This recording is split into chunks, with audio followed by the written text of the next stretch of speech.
আপনি কি জটিল রোগে আক্রান্ত? আপনার কি বহুদিন ধরে ডায়াবেটিসে ভুগছেন? হার্টের সমস্যা, লিভারের দুর্বলতা কিংবা শরীরে জমে থাকা বিষাক্ততা নিয়ে চিন্তিত? তাহলে আজকের ভিডিওটি আপনার জন্যই। আমি বৃষ্টি আর আপনারা দেখছেন এসবি স্যাটিসফাইড লাইফ। আজ আমি নিয়ে এসেছি এক বিস্ময়কর প্রাকৃতিক চিকিৎসা, শাপলা ফুল ও শাপলা ফুলের ডাঁটার অবিশ্বাস্য উপকারিতা নিয়ে। ভিডিওটা কন্টিনিউ দেখতে থাকেন, স্কিপ করবেন না, কারণ এই ভিডিওটির প্রতিটি তথ্য আপনাকে অবাক করে দিবে। শাপলা ফুল বাংলার জাতীয় ফুল, শুধু সৌন্দর্যের প্রতীক নয়, এটি প্রকৃতির এক মহা ঔষধ। আমাদের গ্রামের পুকুর, বিল আর জলে ভেসে থাকা এই ফুলটি শুধু চোখের আরাম দেয় না, শরীরের ভিতরের অসুখও দূর করে। বিস্তারিত জানার আগে সবার কাছে ছোট্ট একটা অনুরোধ থাকবে, যারা আমার চ্যানেলে নতুন প্লিজ চ্যানেলটা সাবস্ক্রাইব করে বেল বাটনটা অন করে দিবেন আর লাইক দিয়ে পুরো ভিডিওটা কন্টিনিউ দেখতে থাকেন। সাবস্ক্রাইব করলে তাহলে নিত্য নতুন ভিডিওগুলো আপনাদের কাছে সবার আগে পৌঁছে যাবে।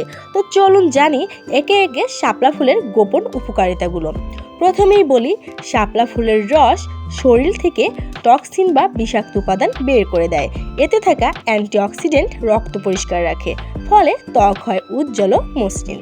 দ্বিতীয়ত, ডায়াবেটিস নিয়ন্ত্রণে শাপলা ফুলের ভূমিকা অসাধারণ। এতে থাকে প্রাকৃতিক উপাদান, রক্তে শর্করার মাত্রা কমাতে সাহায্য করে এবং ইনসুলিনের কার্যকারিতা বাড়ায়।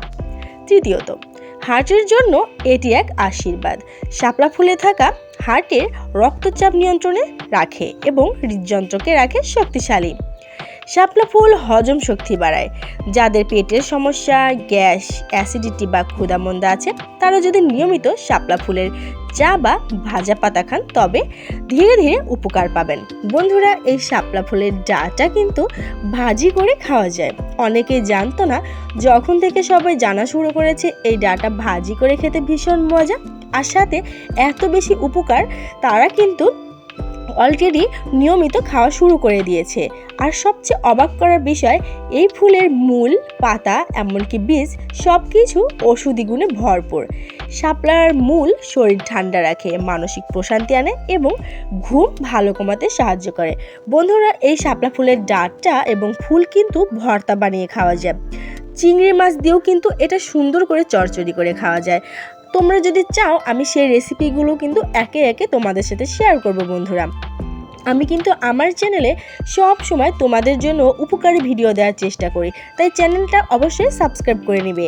তো বন্ধুরা, এখনই অনেকেই জানতে চান শাপলা ফুল কিভাবে ব্যবহার করব। খুব সহজ, শাপলা ফুল শুকিয়ে রেখে চা তৈরি করা যায় বা এর পাতা সামান্য মধু দিয়ে খেলে রক্ত পরিষ্কার থাকে।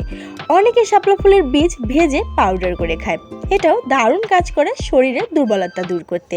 শাপলা ফুলকে অনেকে ফুলের ডাক্তার বলেন, কারণ এটি প্রকৃতির এমন এক ফুল যা শরীরকে ভিতর থেকে সুস্থ করে তোলে, যেমন একজন ডাক্তার করে রোগ সারিয়ে তোলেন। তবে প্রকৃতির এই উপহারটিকেও অবহেলা করবেন না। প্রতিদিন একটু শাপলা চা বা খাবারে একটু ব্যবহার আপনার শরীরের ভিতরে আনতে পারে নতুন প্রাণ, নতুন সতেজতা। সুস্থ থাকুন, হাসি খুশি থাকুন, আর ভিডিওটা ভালো লাগলে একটা লাইক দিবেন।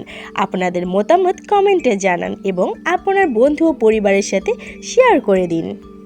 বন্ধুরা, আমার চ্যানেলে আরও উপকারী ভিডিওগুলো আপলোড করা আছে, তোমরা চাইলে কিন্তু সেগুলো দেখে আসতে পারো। আশা করি সে ভিডিওগুলো তোমাদের অনেক কাজে লাগবে। তো আজকের ভিডিওটি তোমাদের কাছে কেমন লেগেছে অবশ্যই কমেন্টের মাধ্যমে জানাবে। তোমরা কমেন্ট করলে আমি অন্তত ধন্যবাদ দেওয়ার সুযোগটা পাবো। তোমরা কি এই শাপলা ফুলের ডাঁটা কখনো খেয়েছো? অবশ্যই শেয়ার করবে, আর খেতে চাও কিনা সেটাও অবশ্যই কমেন্টে জানাবে। আর চ্যানেলে নতুন হয়ে থাকলে প্লিজ আমার চ্যানেলটা সাবস্ক্রাইব করে বেল বাটনটা অন করে রেখো। আজকের মতো এখানে বিদায় নিচ্ছি, আল্লাহ হাফেজ।